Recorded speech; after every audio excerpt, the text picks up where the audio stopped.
Howard's son speak. Cousin. Okay. Welcome to the North Texas Rotary E Club October 26th meeting. Uh, and who wants to do the invocation? I will do that Okay. if I can find that. Okay. Bless our friendship today and bless this meeting. As we meet here today as members of Rotary, we pray that we are ever mindful of opportunity to render our services to fellow citizens and to our community. Let's continue to strive to make a better world. Amen. Amen. And let me go on YouTube so I can get a flag. Take a second. Oh, I've got this one. Is that you got okay? a flag? Oh, good. Okay. David, you want to do the pledge? Now we'll do the pledge. You'll join me. I pledge allegiance to the flag of the United States of and America, to the to the republic for which it stands, one one nation, under under God, God, indivisible, indivisible, with liberty and justice for all. Okay. Are we going to do the Brazilian flag now? I can sing I can sing it, but I don't think you want to hear it. No. Madam Some clubs do that. They have Rotary songs too. I don't know if you heard any of them, but it depends on the club. I was just going to state in November 20th, I'm doing the veterans event for our club with the Wounded Warriors and veterans, and everyone's welcome to attend.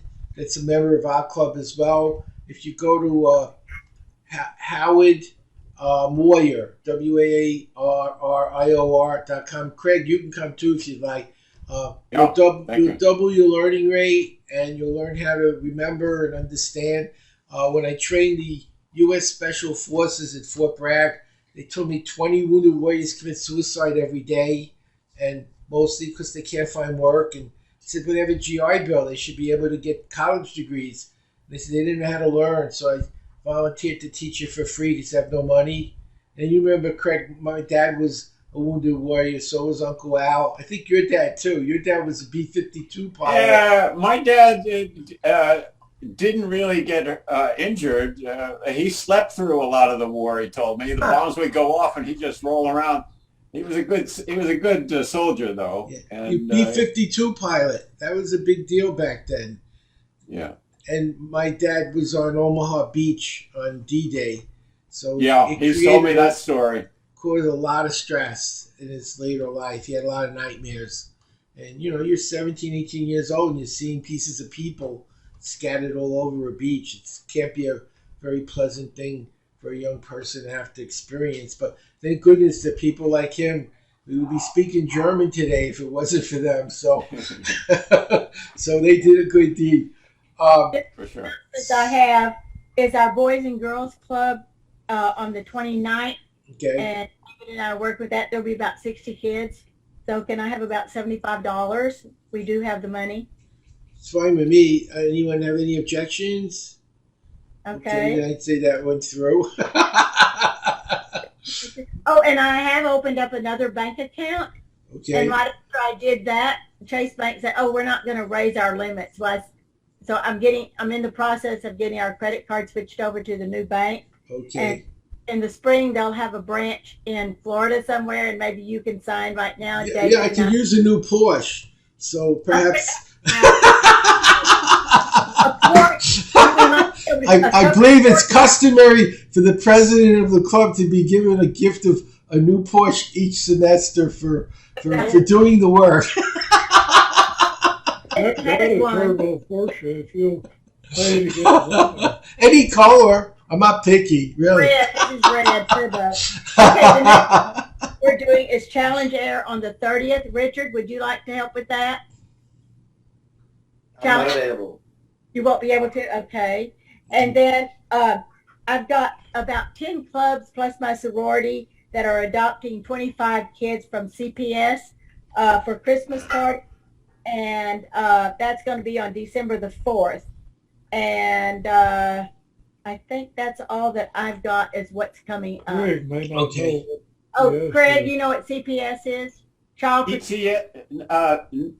I know what PTSD is. I don't know what Tell me what PTS is. No, CPS is Child Protective Services. These are kids that are in foster care, and we're doing the challenged kids. And so we're buying a gift. They've given us a wish list, and we spend no more than $25, and they will all come.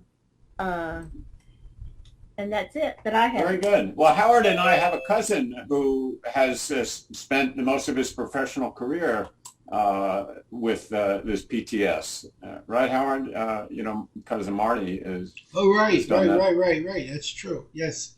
But we're talking about CPS, Child Protective Services. Right. That's what our cousin, it was a foster home for children.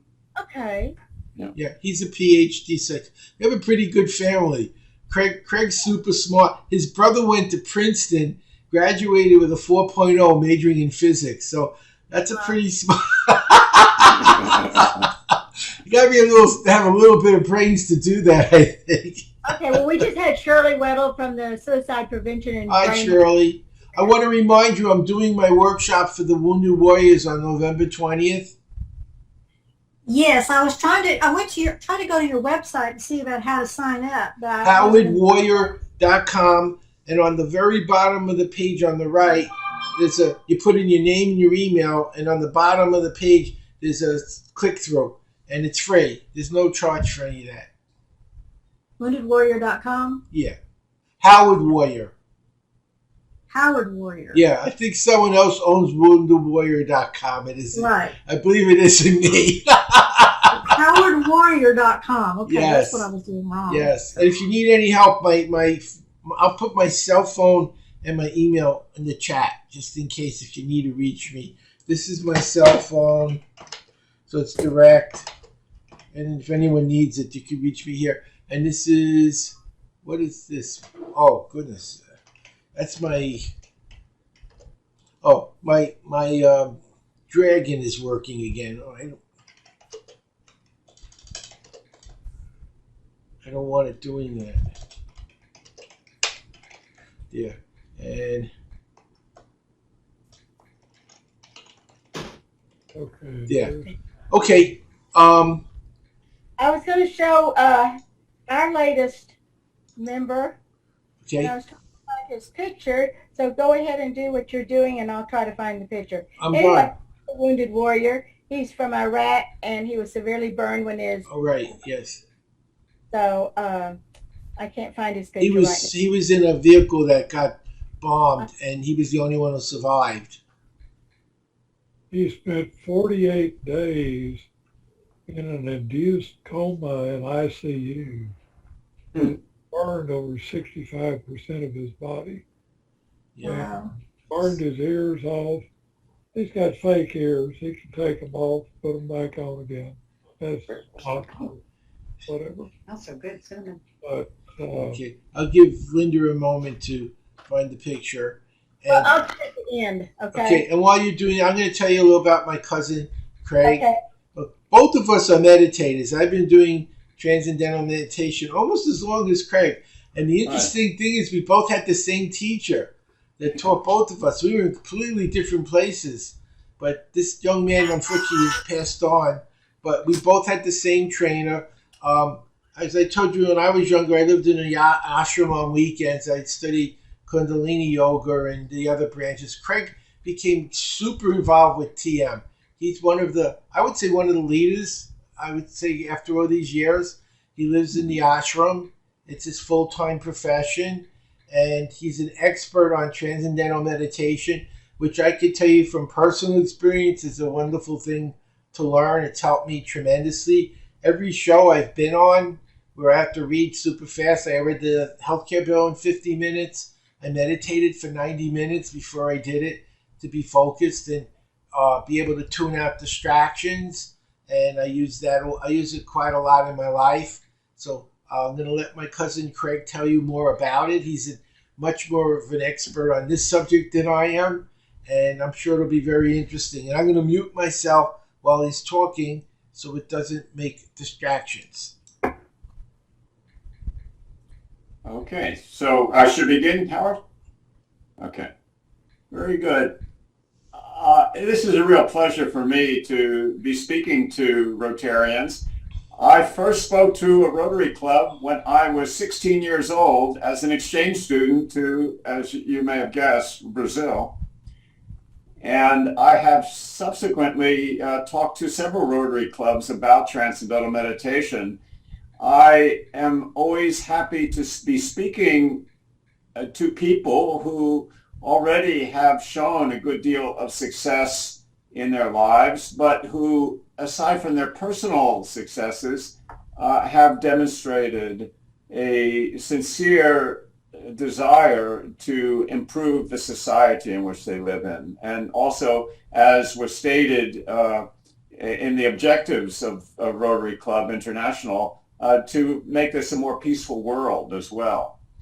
And these are items that I want to talk about today of how transcendental meditation specifically is an incredibly powerful tool for not only our personal development, our personal health and happiness, but also for the well-being of society and the world at large. World peace in particular is going to be part of my talk. As Howard pointed out, we've both been doing this daily for 50 years, I should say. 1971 was the year I learned when I was a senior at the University of Buffalo, New York. And I was a student of psychology at the time. And the one thing that most impressed me in those 4 years of study was that, according to modern psychology, individuals use only a small portion of their full mental potential. And there was not a single thing that I learned in those 4 years of study that told me how I could actually unfold that other dormant, let's say 90% of our potential. So it's when I heard that there was a natural technique to unfold the full potential of the mind in transcendental meditation, I went for it.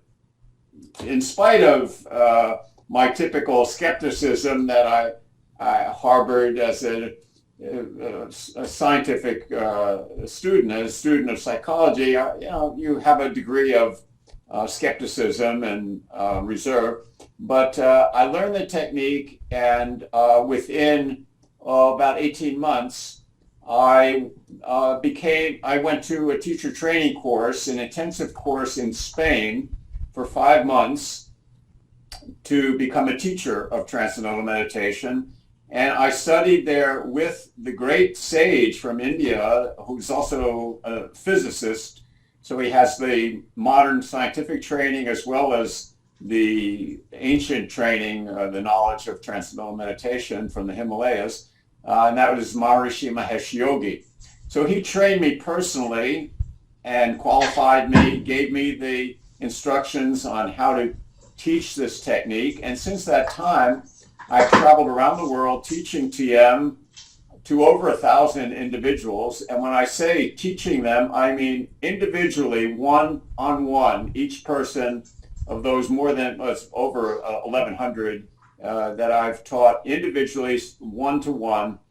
And that has been done in Portugal, in Brazil for about 1.5 years, 6 months in the Philippines, and about 4 years in India. I taught in Bangalore, India, and Hyderabad as well, and a little bit up in New Delhi. My whole family has learned TM. My brother, my father, and my uncle Leo, Howard's father. And I even taught my grandfather to learn transcendental meditation when he was 89 years old in very poor health. We didn't know if he was going to make it even another day. I went to the hospital and taught him transcendental meditation, and he had a great response to it and had a very healthy year after that when, as I say, the doctors didn't think he was going to make it even the next day. I didn't know that. Sorry? Oh, I said I didn't know it was mute. I said I didn't know that. That's interesting. Yeah. Grandpa learned it in the White Plains Hospital and had great experiences with it.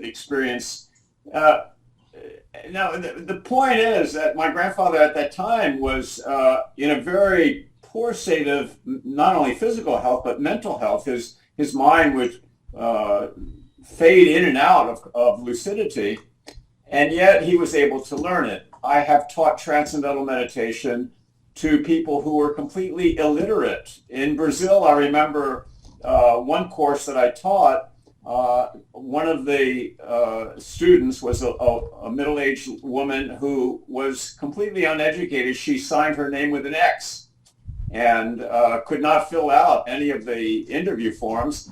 She had to have someone read her the questions, and then she would answer, and people would write down the responses for me to review.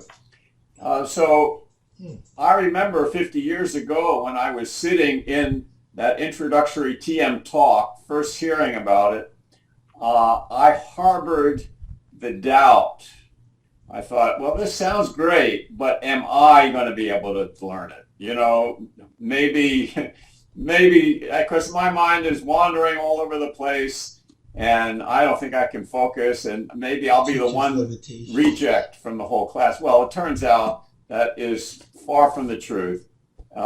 In that same course where the lady signed her name with an X, there was a medical doctor who took the course, and both learned with equal success.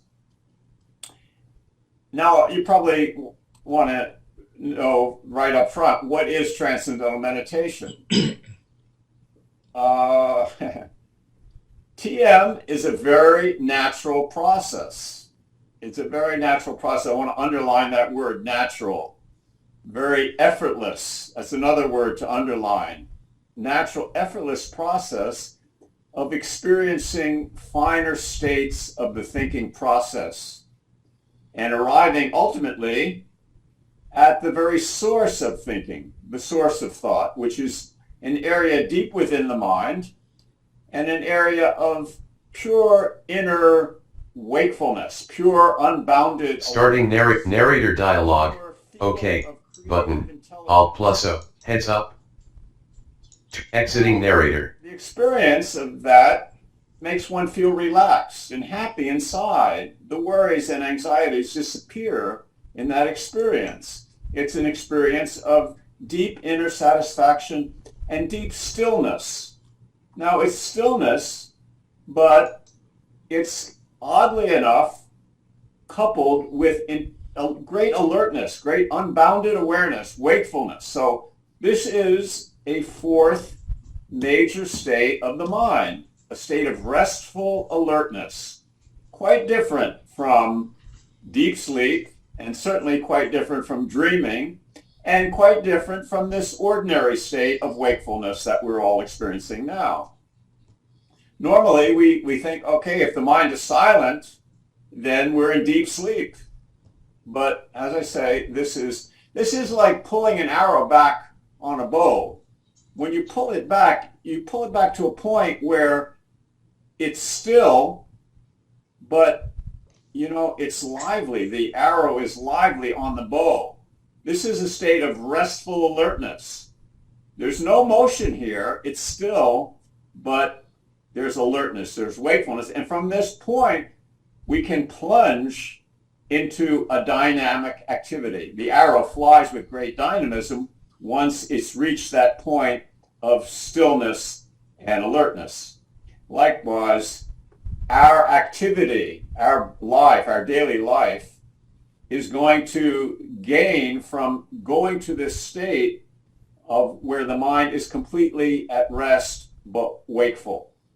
We have more dynamic activity because the rest that we gain during this inward march of the mind, the settling down of the mind, is in many regards much deeper than even the deepest part of deep sleep.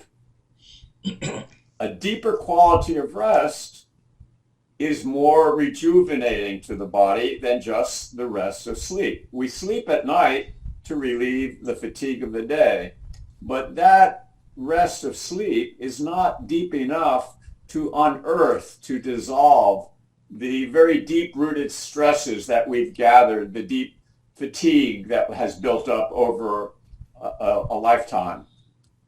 We need a deeper quality of rest to dissolve those deeper rooted stresses and fatigue.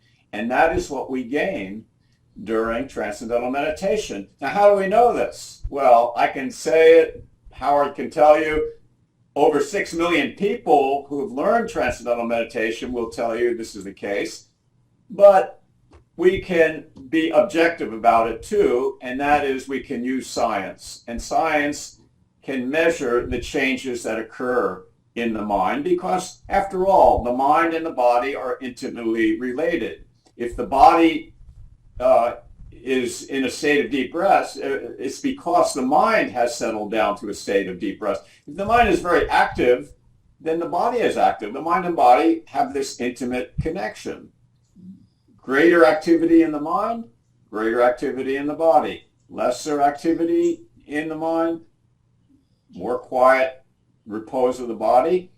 Reaching that state of deep inner stillness through transcending thought, then the body is able to gain the deepest quality of rest. And science can measure this in terms of, for example, the hormone of cortisol. Cortisol is basically considered a stress hormone.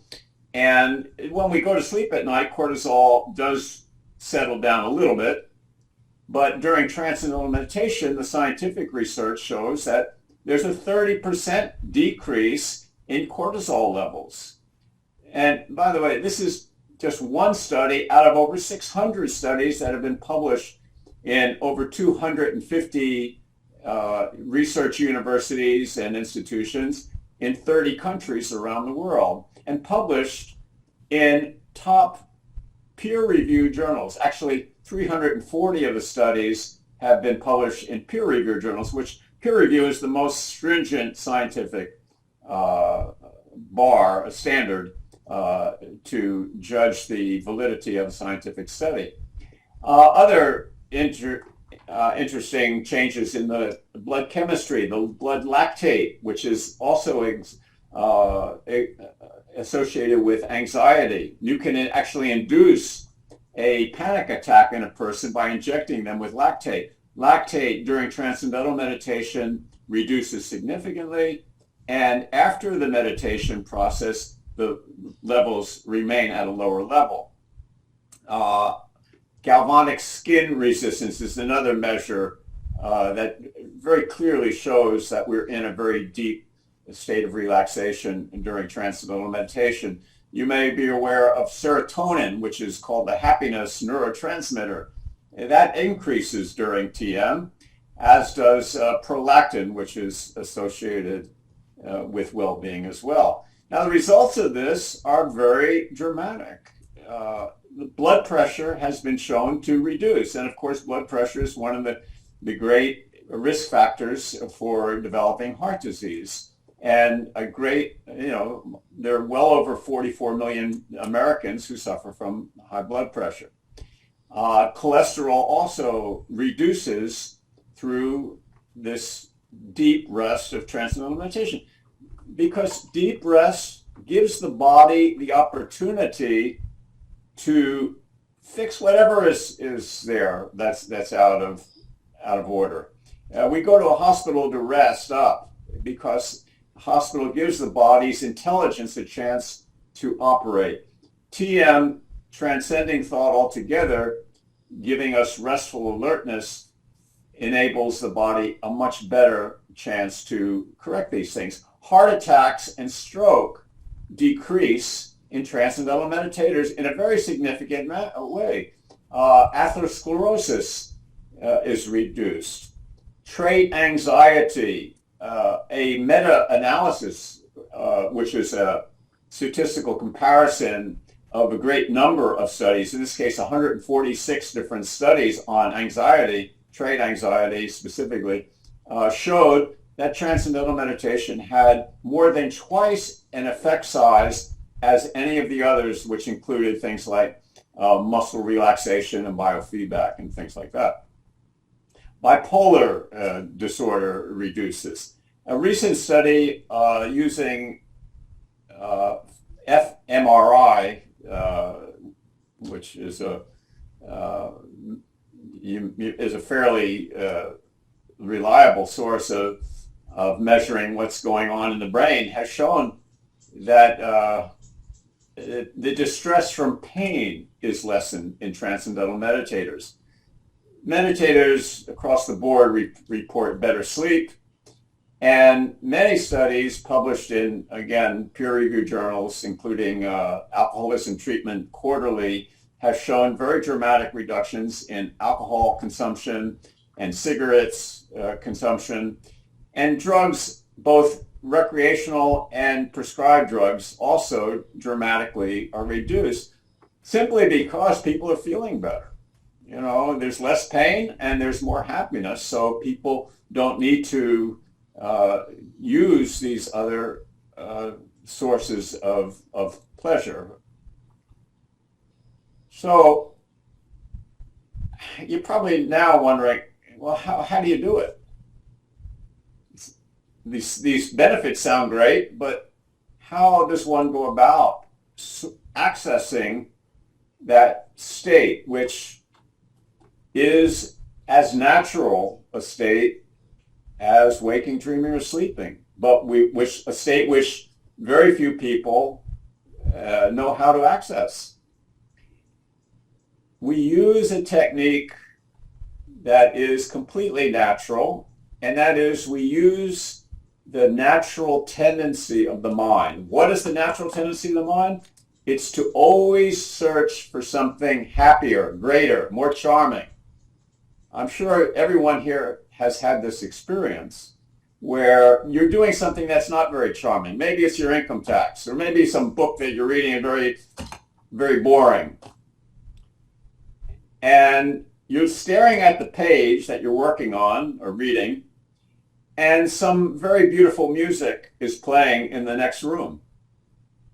And what happened?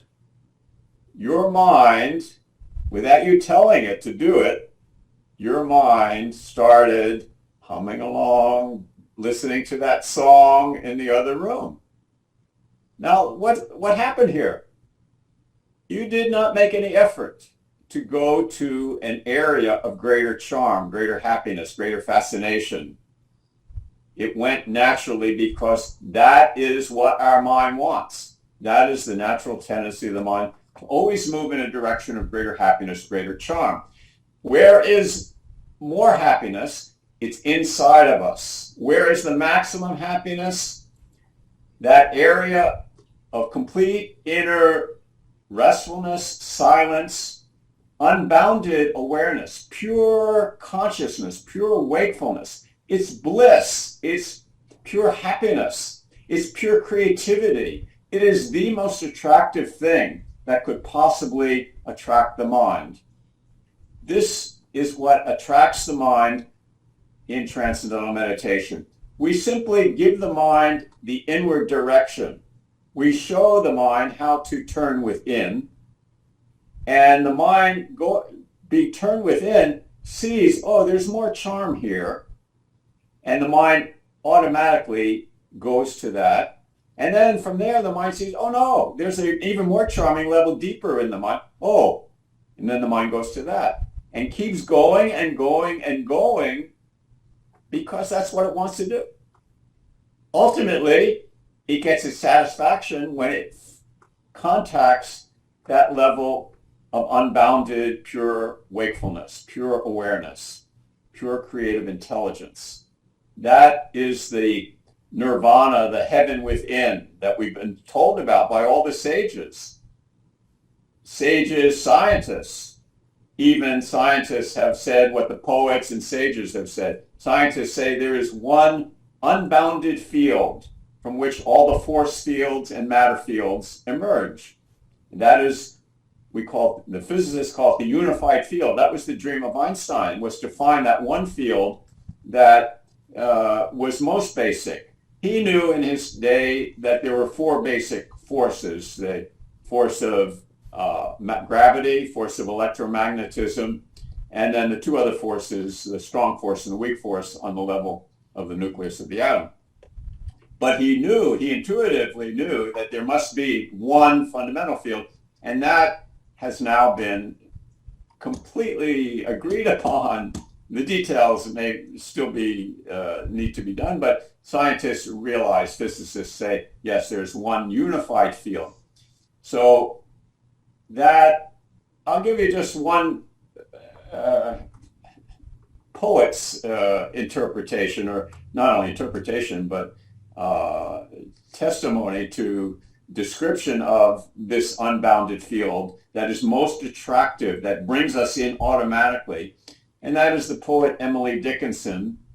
She was unquestionably, to me and to those who are familiar with transcending, she was a transcendentalist. I mean, she's even known, regarded, called a transcendentalist. Those of us who knows how to transcend know absolutely that she certainly was, because she talked about what she called the colossal substance of immortality. Immortality is that which never dies, and that pure awareness deep within the mind of every single person is immortal, it's unchanging, it's eternal, it's pure, it's infinite.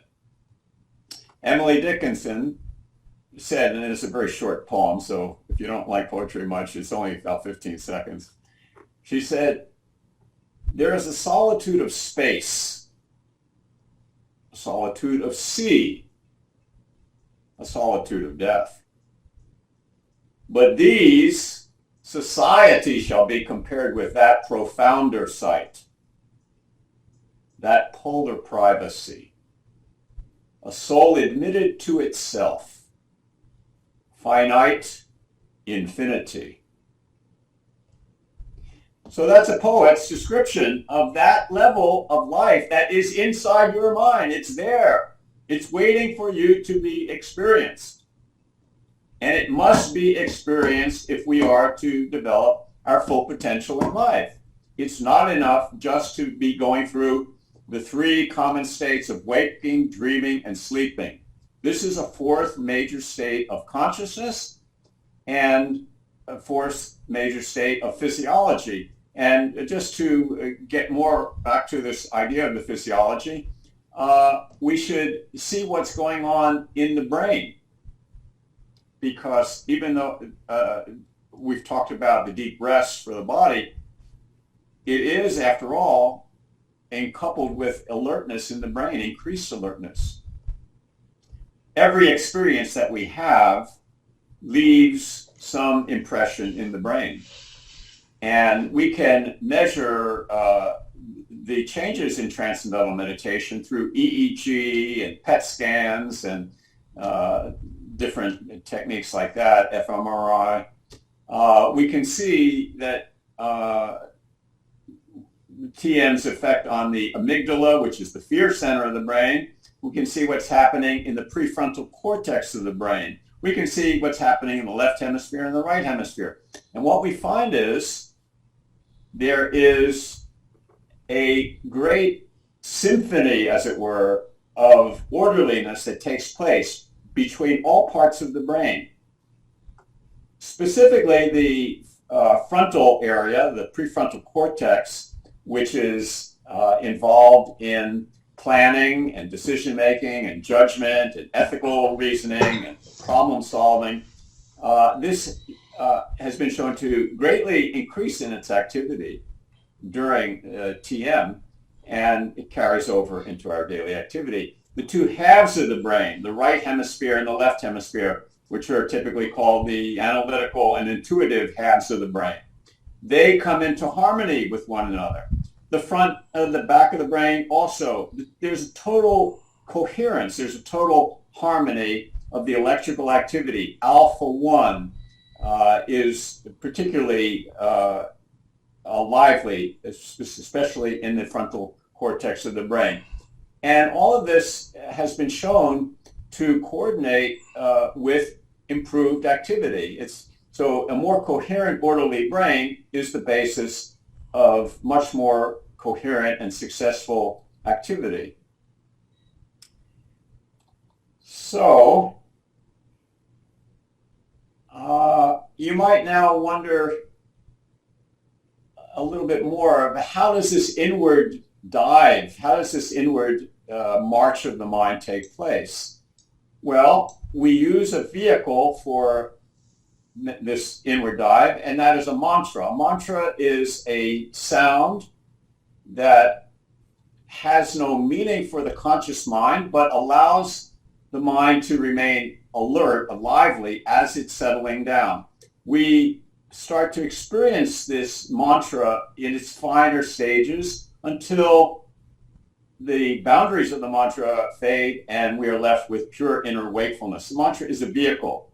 So it is a sound that has no meaning for the mind, but it also is a sound which has been studied for thousands and thousands of years to have only beneficial effects for all the levels of the mind. You know, a sound has a positive effect or it has a negative effect. If a mother sings some lullaby to her infant child, the child doesn't understand the meaning, but the sound is soothing to the child, and the child may fall asleep. If someone rubs their fingers on a blackboard, that sound, obviously, Richard is cringing a little bit or smiling, that can have a very irritating effect.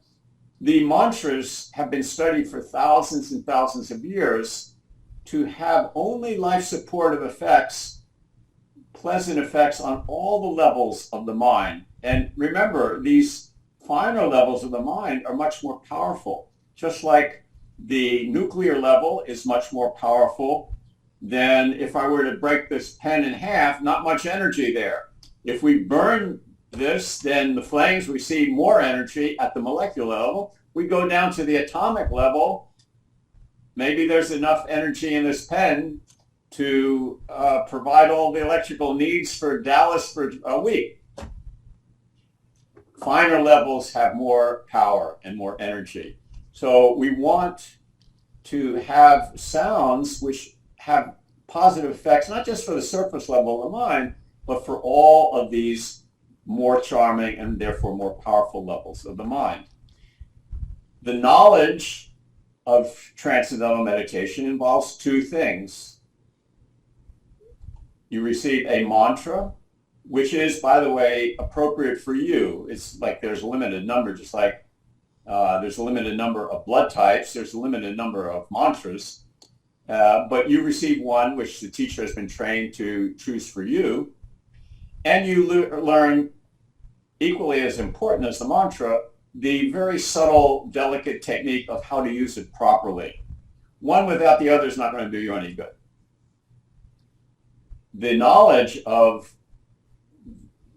teaching transcendental meditation comes from the oldest tradition of knowledge known in the world, and that is the Vedic tradition. It comes from India, but just because it's from India doesn't mean that it's not universal. It is. Gravity, discovered by an Englishman, works for people in Bangladesh as well as it works for people in Dallas.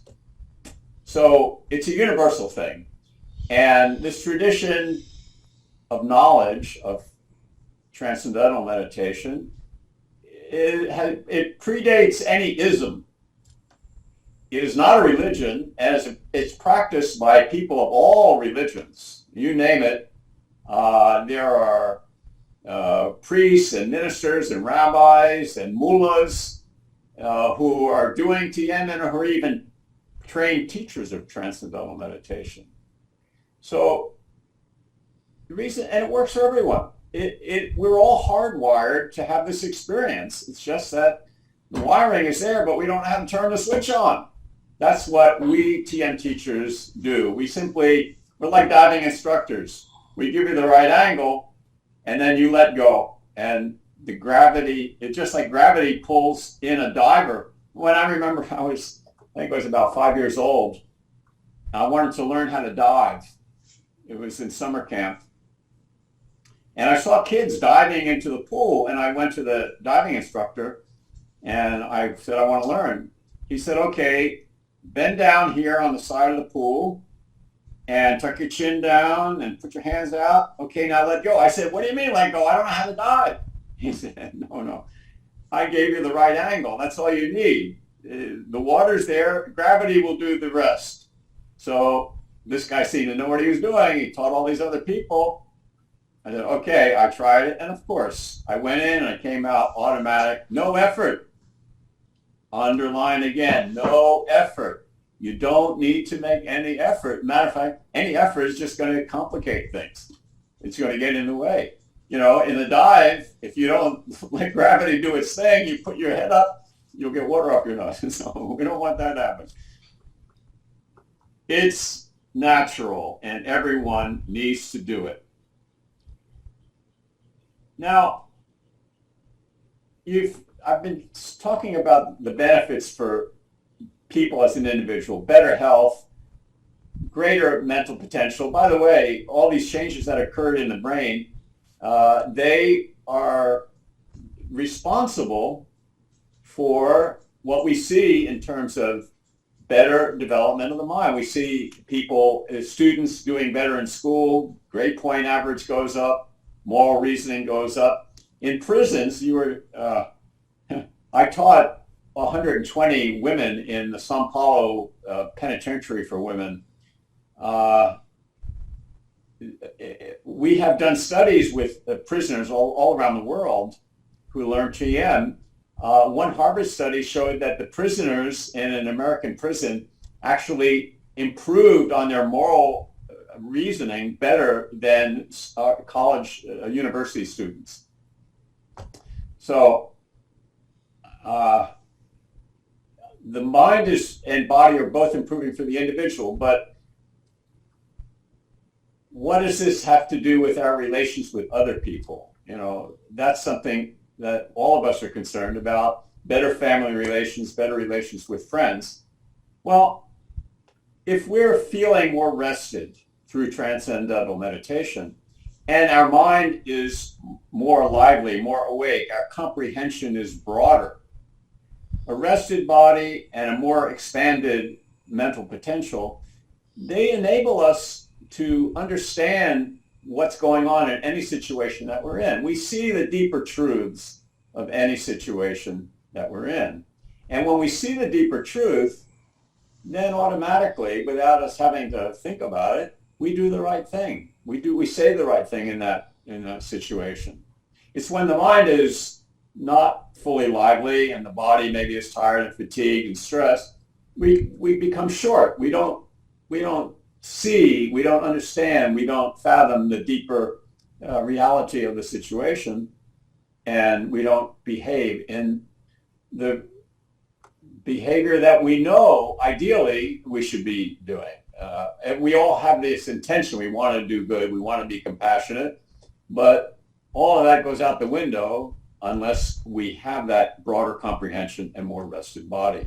So TM has been found to improve relations with family and friends and communities at large. And this is what I know the Rotarians have in mind, is to improve the well-being of the whole community.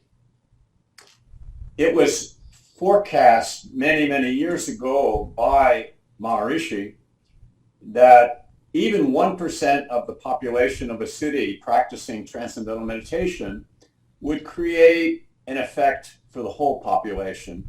And in 1974, studies were done that showed, yes, indeed, that cities where the population had 1% of the population practicing transcendental meditation, there were significant reductions in the crime rates. The accidents rates reduced. The sickness rates reduced. There is an improved quality of life. Actually, there's even a more advanced program for transcendental meditators that show that the number is even less than, a lot less. The square root of 1% of the population creates this field effect, this spreading effect. Now, this is not some ooga booga mumbo jumbo. We've all experienced that. You may go into someone's home and you feel, I feel some tension in the air. It doesn't feel right. And then maybe you find out that, yeah, sure enough, there was some big fight, the big argument had gone on shortly before you arrived. On the other hand, you may go into a place of worship and you go, oh, feels good in here. You feel good because there is this field effect. field effect. Remember, the scientists say this unified field is the fundamental field of reality of the world. So we thrill that field, we enliven that field when we transcend, and like ripples in a pond, the ripples spread out everywhere. Or to use another analogy, the lighthouse is lit and the light spreads through the electromagnetic field and the light goes everywhere. To reduce the crime rate in a city and improve the quality of life in general, to use an analogy similar, just a few lampposts, that's all you need lit, and it dispels the darkness of the whole city. Like that, a relatively small portion of the population having their brains become much more coherent, having their stress levels reduced dramatically, improving their health, this effect spreads throughout the whole area. Taken to its extreme level, when the number, the percentage of the population of the world reaches a significant number, again, the square root of 1% using the advanced TM program called TM-CITI program, that has been shown to have an effect on a much more global scale. And if we have time, I'll even show you some photos and charts measuring the effect that this group has had through this field effect of consciousness. But it might be more fun now. I've spoken for quite a while. Howard, can we open it to questions? Yeah, actually, Vicky wants to find out how she can get trained. Do you have an initiator here, yeah. Or do you do it? Yeah. You're in McKinney, right? No, we moved to Florida. I'm near. Oh, that's right. Yeah, I forgot about that. We have TM centers in Florida. Just go to tm.org. And you will find your local TM center. We have TM centers throughout the United States. North Dallas has a TM center. It's about a half-hour drive. Richard, where are you located? You're muted. Linda knows. Richardson, Texas. It's between Dallas and It's near Dallas. North of Dallas. Okay, near Dallas. Okay, so North Dallas, I know it's a half-hour south of McKinney, Texas. That's where the TM Center is. And Shirley, where are you? I'm at East Dallas or Mesquite. Okay, so it's, historically, to get this knowledge, people used to have to climb the Himalayas. So driving to North Dallas should be a piece of cake. I just wanted to say I couldn't be reading. The reason I'm able to read 80, 90 pages a minute is partly from the TM. And whenever I'm on a show, that's what I'm doing. I'm going into that state before I get on the air. So I'm very focused and I'm able to do things with my mind that I couldn't normally be able to do. I also wanted to say one thing. I know that at Harvard, they were using it for people with heart attacks and strokes to treat them afterwards because they found it reduced recurring heart attacks and strokes. So it's got physiological benefits that I learned as well. So I highly recommend it. I'm doing it for 50 years, and you can see the results it's had on my mind. And Vicky's listening to Craig, and she says, I want to do it, so I'm going to sign her up. Yeah. Vicky, I think there's nothing better for a married couple to both be doing it. That is really the ideal. Then you're both progressing so rapidly through the technique. Absolutely. Don't delay. This is the most important thing you can do, people. There's nothing more important than transcending because it's your own self. It's not like you're going to find a different person there. It's just you. It's you in your most pristine, most settled, most relaxed, most peaceful, most blissful state. It's you. And when you're having a bad day, and we all do, you just sit down and you meditate, and it changes your state. It pulls you out of it, which is very important because many people don't know how to change their state. This helps a lot. How much would you Okay. expect to pay? So how much does training cost?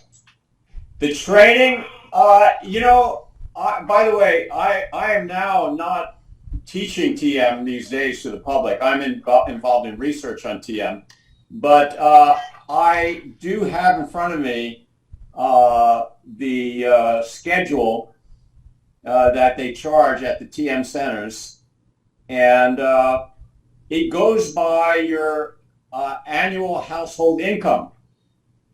So it's a sliding scale, and Like income tax.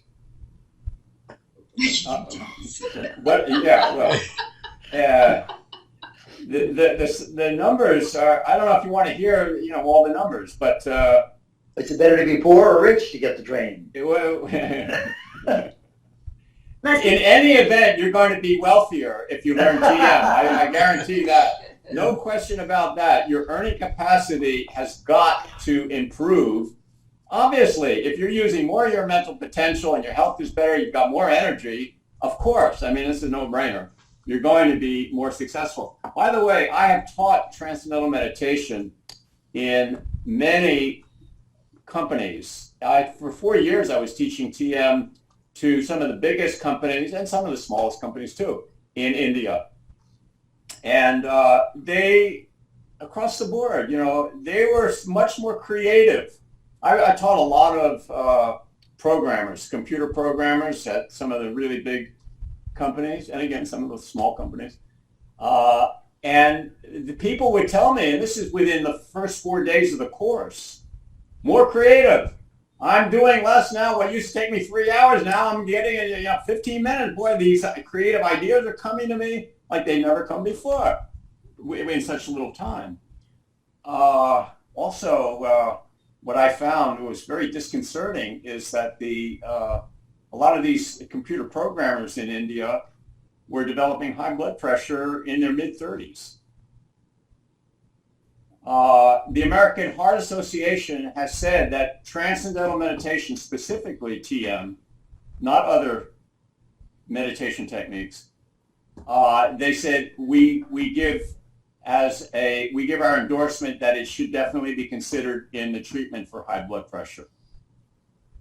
Now, very, very important point. I don't want this meeting to end before. Oh, by the way, you just go to tm.org and you can look at all the numbers of the cost. Let me tell you, I believe that whatever they charge for TM is too little.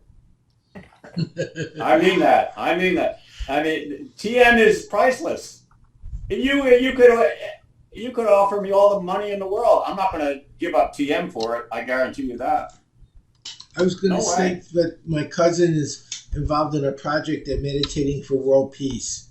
And one of the reasons he's in Virginia is he's near the capital, and they're trying to create a positive energy to help heal the pain our country's in right now, which I think is very commendable. He didn't talk about it, but I thought I would mention it. All right, I'm glad you brought that up. I think it's a venture that needs to be done. I think we could all agree, regardless of our politics, the country's in pain. And exactly, and actually, we've had several. Of course, we do create this field effect, but on the other hand, we do have some very high-level government people who have come here just to be in this environment, this very coherent and peaceful and rejuvenating environment. We've had some very high rollers come through here. One of the areas of focus of Rotary is peace and conflict resolution. And we have a scholarship program where we have peace scholars that go across different parts of the world.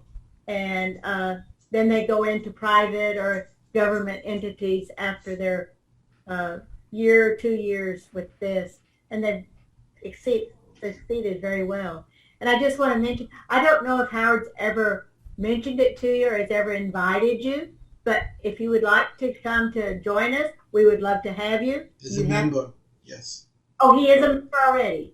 No, I'd love to have him as a member of our club. Yeah. We do a lot of good things to help people. Sounds We'd great love to have me. you. Sounds great to me. And Linda, the Journal of Conflict Resolution, since you brought up conflict resolution, it's edited at Yale University, and they have published some of the groundbreaking research on this field effect of consciousness, of how large groups of transcendental meditators do decrease the conflict in an area. All the beautiful work that I'm sure is being done in field of conflict resolution that Rotary has been promoting, all of that work will achieve greater fulfillment more easily if they employ transcendental meditation in these areas. It can only help in a very big way. Now, I have traveled on this point of creating peaceful influence. I've been in these large groups where in Washington, D.C. in 1993, we had 4,000 advanced practitioners of transcendental meditation. That means people who practice TM plus an additional, as I mentioned, a TM City program. 4,000 people from all over the world came to Washington, D.C., and we were there for 2 months. Initially, it was like 2,000, and then gradually, especially the last 2 weeks, our numbers doubled to 4,000 experts in what we call the Maharishi technology of the unified field. And during that time, actually before we began the experiment, we had 27 scientists who study the effects, the sociological effects. We lodged in advance with these 27 scientists, only 4 of whom practiced transcendental meditation. We told them that we were going to reduce the violent crime in Washington, D.C. by 20% through this experiment. The police chief of the Washington, D.C. police laughed when he heard that. He said, the only thing that will reduce crime, and this was in July and August, in Washington, D.C., 20%, violent crime is if we get 20 inches of snow. Okay, obviously, not going to happen.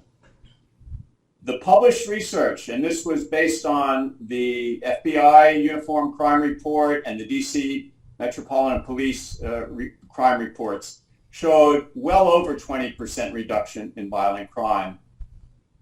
That's what the scientists measured.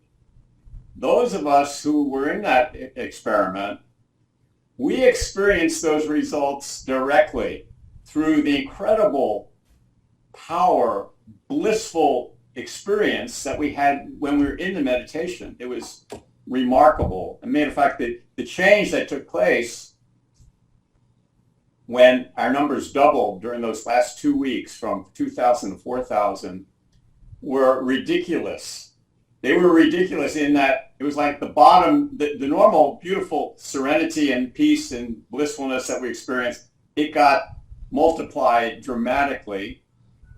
But on the surface level, it was also ridiculous because when I was on that program, I was about a block and a half away from one of the most violent areas in Washington, D.C., which back then was called the murder capital of the world, of the United States.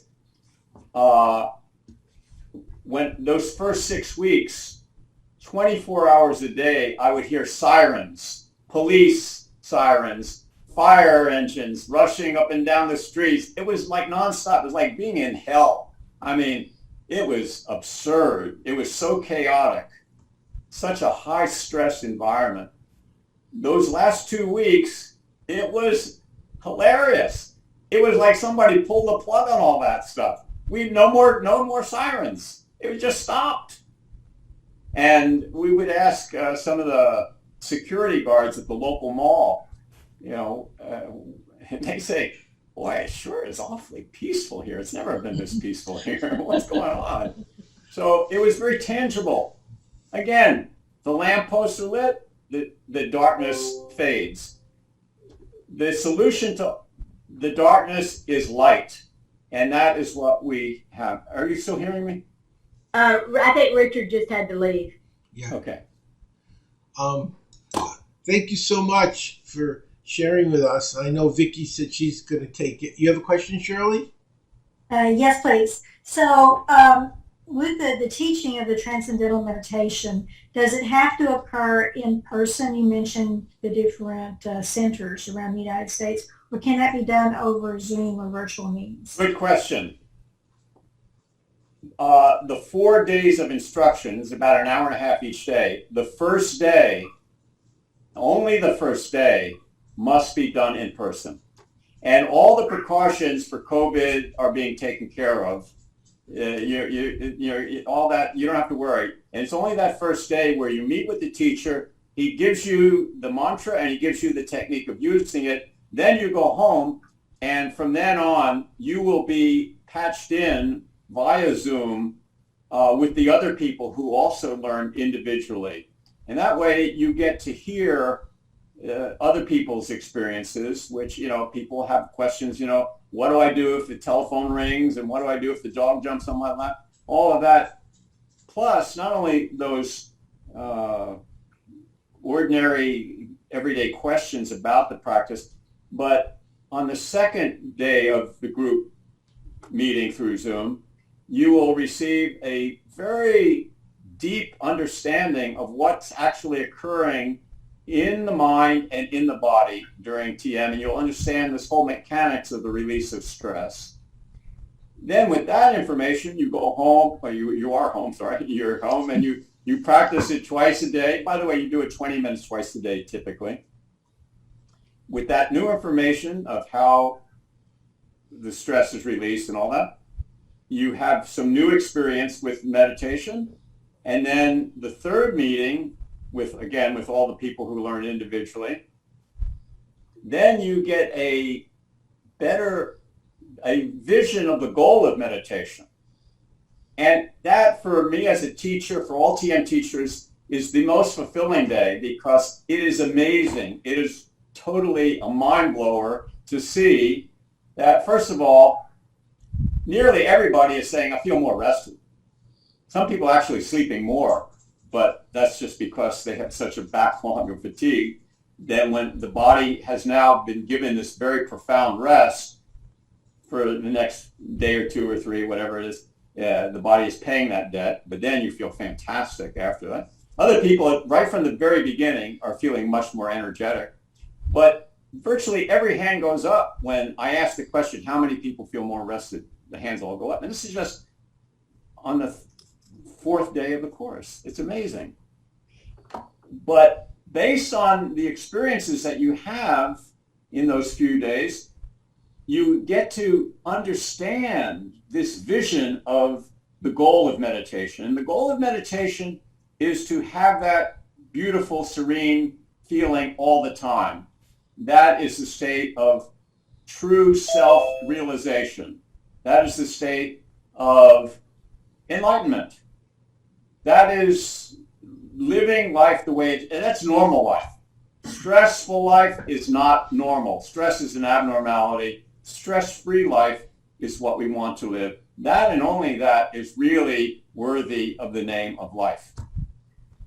Thank you. That was very good. Thank you.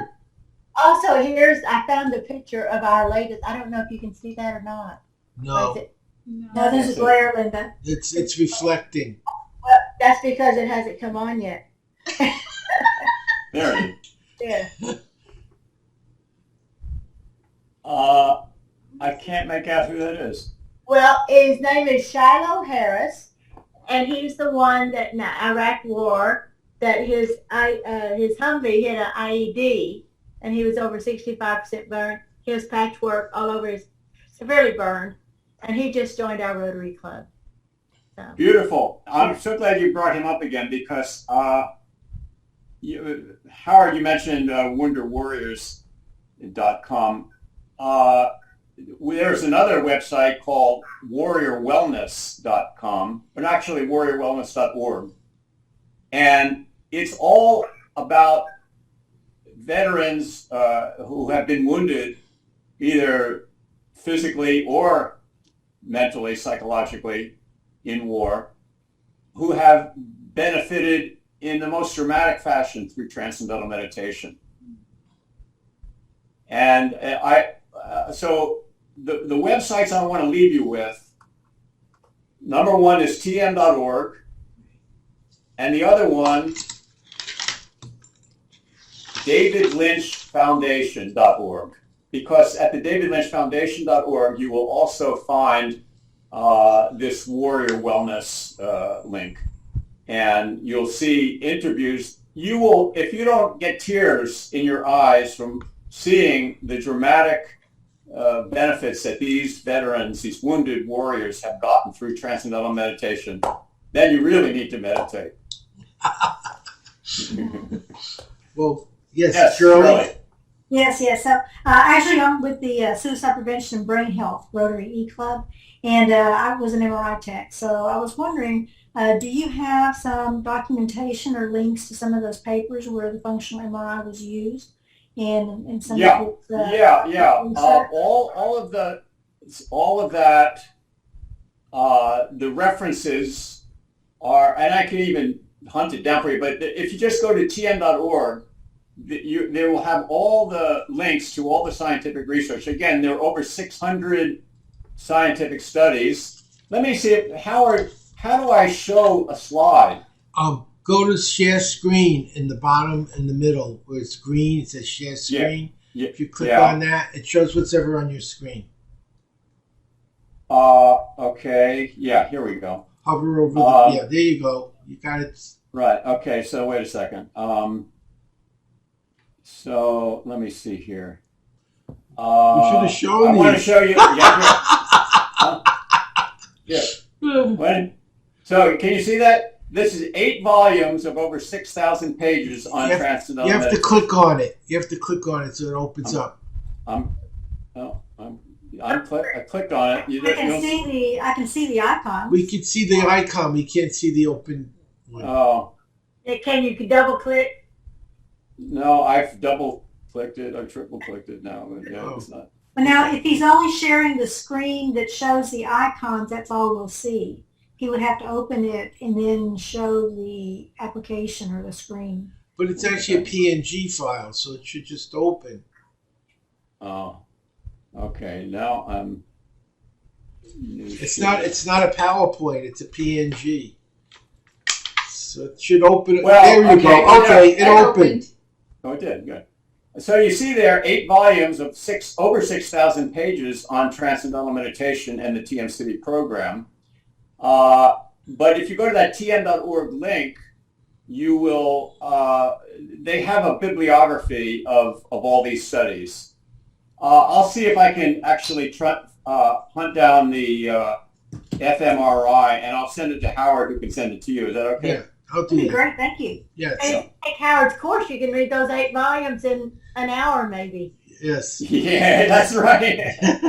Well, I'm giving it to you, Craig. Remember, go to howardwarrior.com, and you're invited to take it as a free gift. And love to have you there. Beautiful. Okay, let me. Can you see this picture? Yeah. Wow. Okay, this is that group of 4,000 people who gathered from around the world to meditate. Well, this is the last 2 weeks, but we were there. I was there for the 2,000 of us were there for the whole 8 weeks. Actually, this is only about half the size of a larger group that was 7,800 that gathered in Fairfield, Iowa, at the campus of our university, which is called Maharishi International University. And that had a global effect that was measurable and published in scientific journals. This is a study of time series analysis of weekly crimes in 1993, that demonstration project that I was talking about with the 4,000 in DC, 24% reduction during the demonstration period. And that's taking into account, and this is all published research. You don't have to take our word for it. Yeah, this has all been signed off on by that not only the 27 scientists who did the research, but published in different peer-reviewed journals, the names of which are all going to be in that bibliography.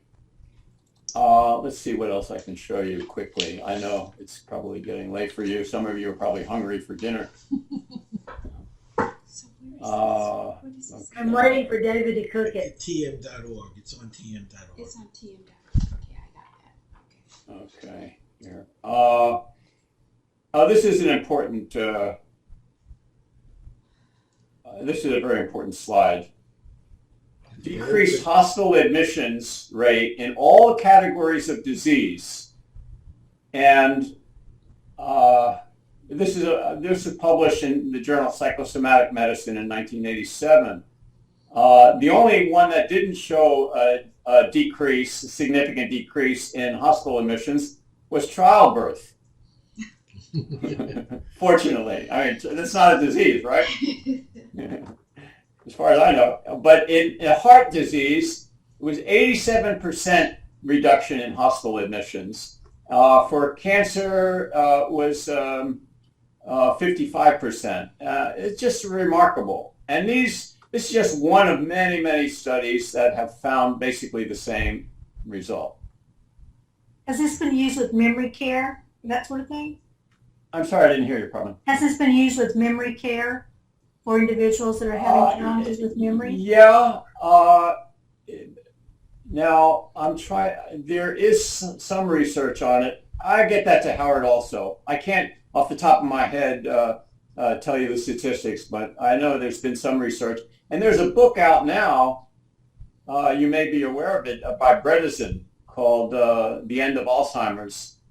And in it, he is a proponent of transcendental meditation as one of the components. He has a multi-pronged approach to stopping Alzheimer's. Howard pointed out that TM has a therapeutic effect, that people who have had heart attacks and strokes, they're climbing the stairs much earlier than those who have not learned transcendental meditation. So it is a therapeutic thing, but TM's greatest effect is through prevention. It's, an ounce of prevention worth a pound of cure, of course. So, and that's what we see in this chart, that people are just going to the hospital less. People are using alcohol and drugs a lot less because there's no need. There's less need. I'm not saying there's no need. Obviously, there's need. I'm not saying TM is a miracle cure for everything, but it is the single best thing that I think you can do for giving your body the chance to do what it most desperately needs to do. This study I mentioned earlier, there's a meta-analysis of 146 studies showing that TM is more than twice as effective as these other modalities in reducing trait anxiety compared to placebos, other relaxation techniques, other meditation techniques, progressive muscle relaxation, biofeedback, mantra meditation. People think, oh, you got a mantra, that's what meditation is. No, just because you have a mantra doesn't mean you're meditating properly. Transcendental meditation, again, you get the proper mantra for you and you get the technique. One without the other. It's like going to a restaurant and ordering lasagna and they bring you a frozen lasagna. Not doing you any good. It has to be prepared properly. Vicky wanted to know if it works for people with autoimmune diseases like Crohn's or irritable bowel, things like that. Yes, it does. That's the short answer. Okay. Short is good. Definitely. There's research on both those things. And the thing is that TM can work so quickly. I remember teaching this one lady, this was in White Plains, New York, lady in her probably mid-40s, late 40s, and when I had her in the instruction room, she said to me before I began the instructions, she said, if you can do anything about these hands, then that'll be a miracle. Her hands were basically blue. I don't know if that, I don't know what the disease that was. Does anybody here know? I don't remember. She told me, I don't remember what it was. But she had extremely poor circulation. After that first meditation, no blue. Her hands were completely warm. I taught another lady, this was in Bangalore, India, in 2000, when her son brought her to me and insisted that I teach her. When I was about to teach her, she said to me, I don't really want to do this. My son dragged me here. She said, I think I'd better just leave. I said, no, you're here. We're going to do it. And I did not know prior to this meeting, since I sort of had to give her a very, very quick introductory talk before I brought her in to instruct her.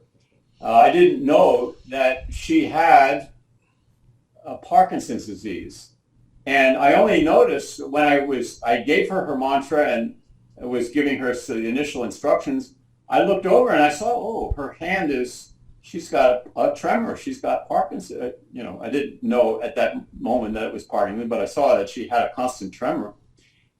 And on the fourth day of the course, that means the third group session, this woman who was in her, I guess, late 60s, she said, transcendental meditation has completely cured my Parkinson's disease. I said, really? I thought that's a incurable disease. She said, that's what they say, but I'm cured. She said, my Parkinson's doctor sent me here. He's considered to be the foremost authority on Parkinson's disease in India. And he sent me here. So I said, well, I got to speak to him. If you're saying you're cured with an incurable disease, I got to speak to this guy. So I called him up. And he said, yeah, I think a lot of people should be meditating instead of medicating.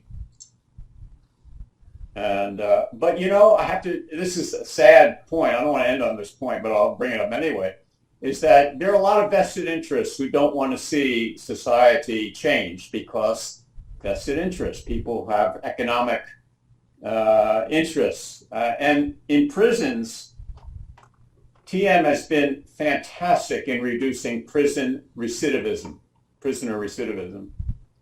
I made a presentation at a public forum on the costs of crime. This was in White Plains, New York, and the library auditorium was packed with people, and the commissioner of corrections for the county of Westchester was sharing this thing, and when I spoke about the research that TM in highly stressful prisons like Walpole and Lompoc and Latuna that have all shown dramatic, Folsom, that have all been shown reduction, about 36% reduction in recidivism over a 5-year period. A man came up to me afterwards and he said, let me tell you something, son. This was many years ago. He said, obviously, he said, personally, I think transcendental meditation may solve a lot of the problems that we're faced with in the criminal justice system. Well, let me tell you something, son. If you think for 1 minute the people in this room are interested in solving the problems of the criminal justice system, you were born yesterday, son. You were born yesterday. They care about one thing, and that is their bread and butter. They all have jobs within the system. They don't want to lose their job to transcendental meditation. So that's the sad reality. But I think I'm an optimist. I think that there are enough people of goodwill who do want to use what has been proven to be beneficial for society and will overcome such obstacles. Thank you. Thank you. We're running a little over, so I'm going to get ready to close because But this was the longest presentation we've had, and it's Yeah, a good it one. was amazing. It was a good one, so that's why I didn't Thank want to you. interrupt you. I I think didn't hope I every, didn't put anybody to sleep. If it was no, that God no. Vicky's sitting and saying, "I want to Oh, do no, it. I no want to taking do." notes. beautiful. Yeah. Okay, Thank good. you. No, no. Thank It's just I didn't want to. I thought it went really well, but usually we go 30 minutes. It's an hour and 20 minutes, so. Well, But- I did ask questions also. It's I good. did ask No, questions. I'm glad. I think it was very helpful. I think it accomplished a lot. So that's why I didn't say anything, because it really was a good, very engaging and useful. But we do need to get going because I know some of the people have to go eat. So I'm going to close the meeting out with the four-way test. This is what we do in Rotary. This is the four-way test of the things we think, say, and do. First, is it the truth? Second, is it fair to all concerned? Third, will build goodwill and better friendships. And fourth, will be beneficial to all concerned. And our fifth one is, will it be fun? We loved it, Craig. We hope you'll join our group. We'd love to have you as a member. I would love to do it. Very That nice. sounds great. We'll send, and I'll tell you more about it afterwards. We'll talk because it can be very helpful with your TM as well to meet more Rotarians and help more people. Beautiful. Thank We'd you love to so have you much. We'd love to have you visit our suicide prevention and brain health group too, and maybe present sometime. She has Sounds another great. group. It's a totally different group. Sounds great. Sounds very good. And Shirley, I'll get you some of this information that you requested. Thanks, Wonderful. everyone. Thank you. Be well. Okay. Bye. Take Thank you care. so much for the invitation. Thank you for coming. Okay. Thank you. Bye. Thank you for inviting me.